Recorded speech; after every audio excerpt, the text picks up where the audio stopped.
మిథున రాశి వారి యొక్క ఫలితాలు. ఇక ఈ వారం మీ గోచార గ్రహగతులు చూసుకున్నట్లయితే కనుక మిశ్రమ ఫలితాలే కనపడుతున్నాయి. చాలా జాగ్రత్తగా ఉండాలి. ముఖ్యంగా ఇతర దేశాల్లో ఉండే భారతీయులందరికీ కూడా అనవసరమైన సమస్యలను గొడవలను ఇరుక్కునే పరిస్థితి కనపడుతోంది.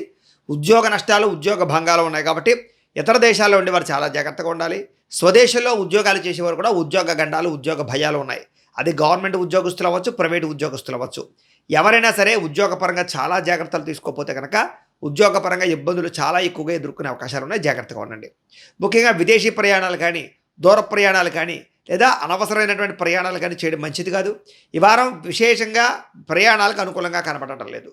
దానివల్ల ఏంటంటే ప్రయాణాల్లో అస్వస్థత, ఇబ్బందులు, సమస్యలు కొని తెచ్చుకునే అవకాశాలు కనపడుతున్నాయి. కాబట్టి ధన నష్టం కూడా విపరీతంగా కనపడుతూ ఉంది. కాబట్టి ప్రయాణాలు చేసేవారు 1కి 10 సార్లు ముఖ్యమైన ప్రయాణాలు అయితే చేయండి. విదేశీ ప్రయాణాలు వచ్చే వారానికి వాయిదా వేసుకుంటే బాగుంటుంది.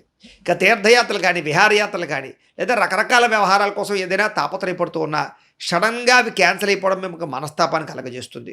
ఏదో ఊహించుకుంటారు, అది జరగక మనస్తాపం కనపడుతుంది. ఇష్టమైన వాడితో వివాహం కోసం ప్రయత్నం చేసినా ఆ వివాహాలు ఆలస్యమయ్యే పరిస్థితులు, పరిణామాలు కనపడుతున్నాయి. కాబట్టి జాగ్రత్తలు తీసుకోండి.